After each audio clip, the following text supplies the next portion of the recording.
મારું નામ ડામોર મુકેશ લક્ષ્મણ. તે મારા ફાધર નીકળ્યા હતા સવારે મામાના ઘરે જવા. તે ત્યાં જઈને પાછા નીકળી ગયા.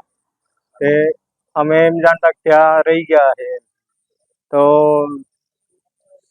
બીજા દિવસે બપોરે પોલીસવાળા ઘરે આવ્યા કે આવી રીતે આવું થયું છે. તો અમે દવાખાને આવ્યા તો એ ભાઈ ત્યાંથી જે બનાવ બન્યો હતો ત્યાંથી લઈને દવાખાને લઈ ગયા હતા. તે પછી અમે દવાખાને આવ્યા તે પછી લાશ ત્યાં પડી હતી પીએમ રૂમમાં. તે પછી અમે પોલીસને પૂછપરછ કરી કે ક્યાં કેવી રીતના બન્યું હતું. તો એ પોલીસ અમને ત્યાં લઈ ગઈ સ્થળ ઉપર. અને સ્થળ ઉપર લઈ ગઈ એટલે એમને તો માથામાં હાથમાં એમ બધું વાગેલું હતું. એટલે અમને એવું લાગ્યું કે કોઈક બનાવ બની ગયો છે. એટલે પછી અમે પોલીસ સ્ટેશને ફરિયાદ કરી.